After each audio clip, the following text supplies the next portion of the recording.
नमस्कार दोस्तों, क्या आप जानते हैं अब आप अपने गांव, शहर से दूर होने पर भी वोट डाल सकते हैं। निर्वाचन आयोग का रिमोट वोटिंग सिस्टम अब तैयार हो चुका है। 16 जनवरी को चुनाव आयोग इसका लाइव डेमोन्स्ट्रेशन देगा। तो आइए इस वीडियो में जानते हैं कि कैसे आप अपने गांव या शहर से दूर होने पर भी मतदान कर सकते हैं। भारत निर्वाचन आयोग ने अपने गृह नगर से दूर बसे नागरिकों को रिमोट वोटिंग की सुविधा देने पर काम शुरू कर दिया है। इसके लिए आयोग ने prototype remote electronic voting machine RVM विकसित की है। इससे प्रवासी मतदाताओं को देश में कहीं से भी अपने गृह या मूल निर्वाचन क्षेत्र के लिए मतदान करना संभव हो सकेगा। आयोग ने बहु निर्वाचन क्षेत्र प्रोटोटाइप रिमोट EVM की कार्यप्रणाली का प्रदर्शन करने के लिए सभी मान्यता प्राप्त 8 राष्ट्रीय और 57 राज्यीय दलों को दिनांक 16/1/2023 को आमंत्रित किया है।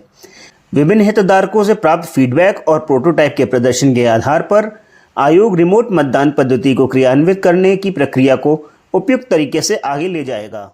गौरतलब है कि मुख्य निर्वाचन आयुक्त के रूप में कार्यभार संभालने के तुरंत बाद श्री राजीव कुमार उत्तराखंड के चमोली जिले के दुमक गांव के दूरस्थ मतदान केंद्र पर गए। वहां पर अपनी पैदल यात्रा के दौरान प्रवासी नागरिकों की समस्याओं से सीधे रूबरू हुए।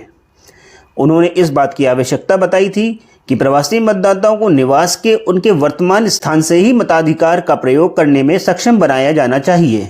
भारत निर्वाचन आयोग द्वारा रिमोट वोटिंग पर व्यापक मंथन प्रारंभ किया गया है। आयोग की टीम ने सभी सामाजिक आर्थिक स्तरों पर प्रवासियों की चुनावी भागीदारी को संभव बनाने के लिए सर्वसमावेशी समाधान ढूंढने और मतदान करने की वैकल्पिक पद्धतियां जैसे कि दो तरफा प्रत्यक्ष, ट्रांजिट पोस्टल बैलेट, परोक्षी या प्रॉक्सी मतदान, विशेष समय पूर्व मतदान केंद्रों में जल्दी मतदान, डाक मतपत्रों का एक तरफा या दो तरफा इलेक्ट्रॉनिक प्रेषण, इंटरनेट आधारित मतदान प्रणाली आदि सभी विकल्पों पर विस्तार से विचार विमर्श किया। सभी हितधारकों के लिए विश्वसनीय, सुगम और स्वीकार्य प्रौद्योगिकी समाधान की तलाश करने के उद्देश्य से निर्वाचन आयुक्त श्री अनूप चंद्र पांडे, आयोग और निर्वाचन आयुक्त श्री अरुण गोयल के साथ मुख्य निर्वाचन आयुक्त श्री राजीव कुमार की अध्यक्षता में आयोग ने घरेलू प्रवासी मतदाताओं के लिए रिमोट मतदान केंद्रों से मतदान करने में सक्षम करने के लिए समय की कसौटी पर खरे उतरे। इस तरह प्रवासी मतदाता को अपने मताधिकार का प्रयोग करने के लिए वापस अपने गृह जिले की यात्रा करने की जरूरत नहीं होगी। प्रवासी लोगों के संदर्भ में इसका विशेष महत्व हो सकता है। हर जगह से लोग रोजगार, व्यवसाय, शिक्षा आदि कारणों से देश के विभिन्न हिस्सों में रहते हैं। अनुमान के मुताबिक देश में 45 करोड़ लोग ऐसे हैं जो अपना घर और शहर छोड़कर दूसरे राज्यों में रह रहे हैं। आयोग की इस सुविधा का लाभ उठाने के लिए वोटिंग के दिन रिमोट वोटिंग स्पॉट पर पहुंचना होगा। रिमोट वोटिंग होने पर वे अपने गृह क्षेत्र के लिए मतदान कर सकेंगे और वहां के विकास प्रक्रिया में भागीदार बन सकेंगे। मुख्य चुनाव आयुक्त श्री राजीव कुमार ने कहा, हमने युवाओं और शहरी वोटर्स द्वारा वोट न डाले जाने पर रिसर्च किया। वोटिंग में इस मतदाताओं की भागीदारी बढ़ाने के लिए RVM एक क्रांतिकारी बदलाव साबित होगी। वहीं आयोग की माने तो 2019 के आम चुनाव में वोटर टर्नआउट 67.4% था, यानी 30 करोड़ से ज्यादा वोटर्स ने मताधिकार का इस्तेमाल नहीं किया।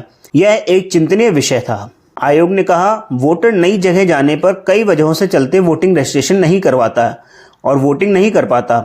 घरेलू प्रवासियों का वोटिंग करने में असमर्थ होना चिंताजनक था, इसलिए RVM का प्लान बनाया गया। मल्टी कंस्टिट्यूएंसी रिमोट EVM एक रिमोट पोलिंग बूथ से 72 निर्वाचन क्षेत्रों को संभाल सकता है। यह RVM सिस्टम कब लागू होगा, इस पर अभी कुछ साफ साफ नहीं कहा जा सकता। बहरहाल 16 जनवरी को चुनाव आयोग ने सभी दलों को RVM सिस्टम का डेमो देने के लिए बुलाया है। इसके बाद सभी से सुझाव मांगे जाएंगे, फिर इसे लागू करने की प्रक्रिया पर काम किया जाएगा। कुल मिलाकर RVM सिस्टम के लागू होने की प्रक्रिया डेमो से शुरू होकर राजनीतिक दलों और चुनाव प्रक्रिया से जुड़े लोगों की राय पर निर्भर करता है। 2023 में जम्मू कश्मीर के अलावा त्रिपुरा, मेघालय, नागालैंड, कर्नाटका, छत्तीसगढ़, मध्य प्रदेश, मिजोरम, तेलंगाना और राजस्थान में विधानसभा चुनाव होने हैं। वहीं 2024 में देश में लोकसभा चुनाव भी होंगे। अगर तब तक यह सिस्टम लागू होता है तो यह चुनावों में बहुत बड़ा बदलाव साबित होगा। आपको ये वीडियो कैसा लगा अपने कमेंट के साथ ज़रूर बताएं। चैनल को सब्सक्राइब करें और वीडियो को लाइक करें। धन्यवाद।